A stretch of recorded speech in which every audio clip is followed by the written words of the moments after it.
Bonjour à tous et bienvenue dans cette nouvelle vidéo pronostic Paris sportif sur la 25e journée de Ligue 1. Au programme, on va donc décortiquer chacune des 10 rencontres qui auront lieu ce week-end, de Lille-Metz vendredi soir jusqu'à Marseille-Clermont dimanche 20h45. Toutes mes excuses pour le retard de la vidéo qui aurait dû sortir jeudi, je la sors seulement aujourd'hui vendredi parce que voilà, j'avais le Covid, vous l'entendez peut-être encore un peu à mon timbre de voix, un petit peu plus rauque que d'habitude, mais je suis de nouveau sur pied et tout va bien. Cette vidéo, je vais la faire un petit peu différemment de d'habitude, vous voyez en dessous le bandeau avec les 10 rencontres où je vais à chaque fois mettre les scores et résultats donc j'imagine pour chaque match, et le point d'analyse culminant dans cette vidéo, ce sera le tableau pondéré des résultats par rapport au classement. C'est très intéressant je trouve pour analyser les rencontres, surtout en deuxième partie voire en fin de championnat où on a déjà eu pas mal d'affrontements et que les données sont disponibles pour faciliter nos analyses. Pour ceux qui sont intéressés vraiment par l'aspect Paris sportif, j'en donnerai pas dans cette vidéo, mais je vous en mettrai tout au long du week-end dans mon groupe Telegram. Il y aura minimum un ticket Paris sportif par jour. Le lien pour le rejoindre se trouve dans la description et en commentaire épinglé, c'est tout à fait gratuit, un seul clic suffit, et il y a d'ailleurs plus de 44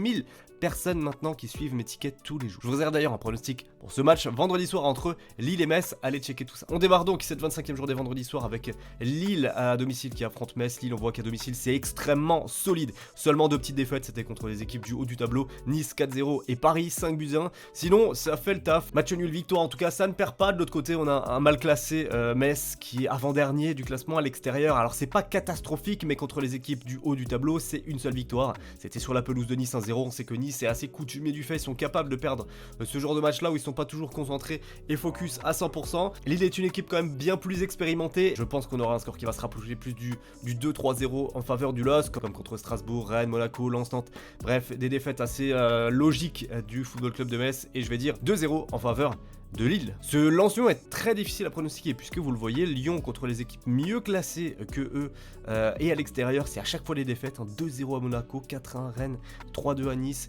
2-1 à Paris, donc l'optimisme n'est pas forcément de mise pour les Lyonnais dans ce match là, même si la série actuelle est bien plus encourageante, il y a eu des très bonnes performances, ils ont fait un excellent match la semaine passée, leur meilleur sans doute de la saison contre Nice avec une victoire maîtrisée 2-0, et Lens en ce moment prend énormément de buts, donc je ne pense pas que Lyon perdra ce match. Je pense qu'il y aura, allez, soit match nul, soit victoire de l'OL. Donc moi je vais partir sur un match nul, je vais dire un but partout entre Lensois et Lyonnais. Mais attention, je pense que Lyon est capable de faire un coup à l'extérieur. Nantes contre le Paris Saint-Germain. Paris est quasi irréprochable en championnat. Une seule défaite, c'était à l'extérieur sur la pelouse de Rennes, 2-0. Sinon c'est un quasi sans faute. Donc là, en déplacement et sur la pelouse de Nantes, a priori ça devrait être victoire ou alors au pire un match nul. On voit que ça a été le cas sur la pelouse de Lyon, un partout, sur la pelouse de Lens, un partout, sur la pelouse de Marseille, 0-0.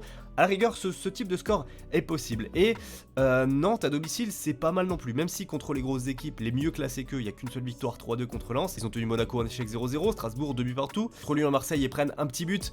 Ça s'est pas joué à grand chose. Donc, je pense pas que Nantes va se faire défoncer dans ce match-là. Surtout que le Paris Saint-Germain a laissé beaucoup d'influx nerveux physiques cette semaine lors de son match face au Real Madrid. Donc, il y aura peut-être un petit peu de relâchement. Je vais tenter une surprise et le fait que Nantes, qui est quand même dans une bonne saison, arrive à faire quelque chose dans ce match-là. Je vais dire match nul sur le score de 2 buts partout. On passe au match de samedi 13h. Nice reçoit Angers. Attention, Angers est capable de faire pas mal de matchs nuls à l'extérieur. Ils en ont fait beaucoup. Ils en ont fait 7 déjà pour seulement 3 défaites. Donc attention à cette équipe angevine qui est accrocheuse. Ils sont capables de venir embêter Nice. Ils ont perdu seulement 2-1 contre le Paris Saint-Germain. Pour Marseille, ils ont perdu 5-2. Mais rappelez-vous, ils avaient fait un excellent début de match où ils menaient au score 2-0. Donc attention, Nice, c'est pas l'assurance touriste. On voit qu'il y a eu des défaites un petit peu surprenantes. Contre Metz 1-0, contre Clermont 1-0, contre Montpellier 1-0. Donc j'allais dire Nice est capable de passer à travers ce genre de match. Et moi je les vois, alors pas perdre, je ne pense pas, mais à mon sens un match nul est largement possible et je vais tenter le 1 but partout. Rennes contre 3, alors là même si les Rennais sont pas franchement dans une bonne série en ce moment, 3 à l'extérieur c'est très très compliqué, beaucoup de défaites et surtout souvent en encaissant au minimum 2 buts, 3-1 contre Lyon, 4-0 contre Lens, 2-0 contre Nantes, 2-1 contre Lille, 5-1 contre Brest, 2-1 contre Angers, 2-0 contre Clermont.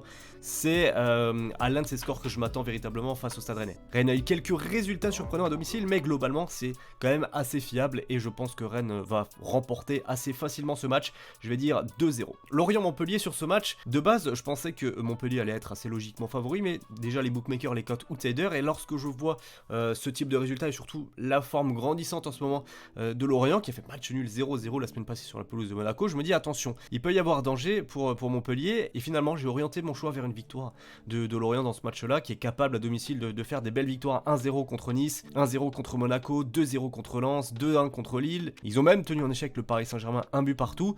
Donc ce sera vraiment pas simple pour Montpellier, ce déplacement-là. Eux qui, voilà, ils ont quand même fait des petites défaites qui ont piqué avec à chaque fois 2-3 buts encaissés contre Saint-Etienne notamment, contre Lille 2-1, contre Monaco 3-1, 2-0 contre Rennes, 3-1 contre Strasbourg.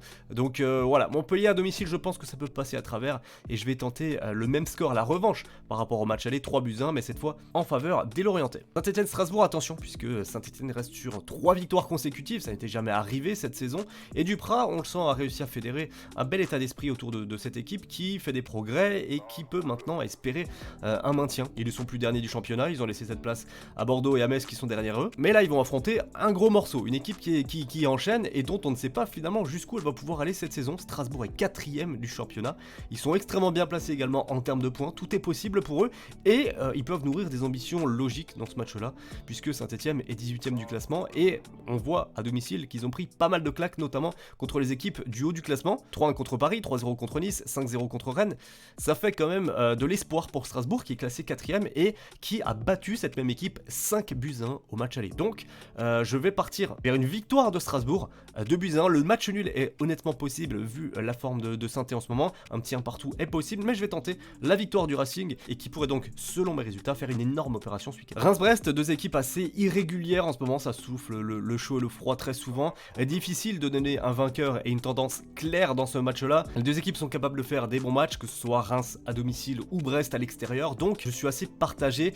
Ce qui me fait tilt un petit peu, c'est que Brest n'a concédé qu'une seule défaite face à un adversaire moins bien classé que eux, et encore c'était à domicile. À l'extérieur, c'est 4 matchs, aucune défaite, donc je vais tenter ce qui pourrait être une surprise, mais la victoire de Brest à l'extérieur. Reims, c'est très irrégulier, c'est tout à fait capable de perdre ce match. Avant-dernière rencontre de cette 25e journée, elle est belle, celle-là elle est très intéressante. Bordeaux a donc changé de coach, Petkovic a été remercié, limogé, et c'est David Guillon qui s'installe sur le banc pour la fin de saison. Alors ça va être une mission très périlleuse, le changement de coach me paraît un petit peu tardif, et Bordeaux est dernier du classement à l'heure actuelle. Il y a vraiment urgence, c'est le mot, il y a urgence pour Bordeaux, et au moment d'affronter Monaco, qui sous Philippe Clément est extrêmement compliqué à jouer, je serais supporter bordelais, je serais pas hyper serein. Quand on voit le tableau des scores des Girondins cette saison, on voit quand même que c'est une équipe à l'agonie, il y a énormément de buts, alors il y a quand même pas mal de buts marqués pour leur défense, mais le nombre de buts encaissés par Bordeaux, c'est absolument démentiel. Les matchs où ils prennent 4, 5, 6 buts, il n'y en a pas qu'un seul dans la saison, donc attention à Bordeaux, même si là, avec le changement de coach, je pense que ça va quand même changer un petit peu les choses. Il y aura un état d'esprit conquérant, révolté sur le terrain. Et Monaco, à l'extérieur, c'est quand même pas l'assurance touriste. Il y a eu des défaites contre Lyon 2-0, contre Montpellier 3-2, contre Brest 2-0, contre Lorient 1-0 aussi. Donc voilà, même contre Reims 1-0-0, ils sont pas irréprochables non plus. À l'extérieur, je vais tenter un résultat surprise et le match nul, un partout, qui relancerait un petit peu Bordeaux, ou en tout cas qui leur donnerait un peu de baume au cœur, même si honnêtement et objectivement, il n'y a que les 3 points qui devraient les intéresser dans les semaines à venir. On termine avec Marseille-Clermont, impressionnant, la map des Marseillais cette saison, seulement 2 défaites à domicile, 2 défaites également à l'extérieur, et c'était à chaque fois un petit peu surprenant, 3-2 contre Lens, 2-1 contre Brest. Là, Clermont, bon, c'est un mal classé, c'est une équipe qui va jouer le maintien en fin de saison, et normalement ça devrait être 3 points, alors attention, c'est pas systématique, contre Bordeaux à domicile c'est 2 buts partout, contre Metz c'est 0-0, donc Marseille est capable de passer à côté, ils ont joué en Europe cette semaine, donc méfiance. Alors des charges c'était à domicile et ils ont pu faire tourner, donc normalement tout va bien, ils ont en plus acquis une belle victoire 3-1, c'est très bon pour la confiance, une confiance justement qui a fui les Clermontois, eux qui étaient bien et qui la semaine passée ont perdu contre un rival direct Saint-Etienne alors qu'ils menaient 1-0 chez eux, ils ont finalement perdu 2-1, c'est une défaite qui fait très mal à la tête je pense, et au moment de se rendre au Vélodrome, normalement ça devrait se payer, je vais dire 2-0 en faveur des Marseillais que je vois remporter ce match au terme d'une partie maîtrisée. Voilà pour l'ensemble de mes pronostics de la 25e journée, j'espère que la vidéo vous aura plu, elle a été un petit peu plus longue que d'habitude, merci à tous ceux qui vont liker et à tous ceux qui vont s'abonner, j'attends vos pronostics dans les commentaires et nous on se retrouve très vite ici même et sur Telegram pour de nouveaux pronostics. Belle journée à vous, ciao ciao.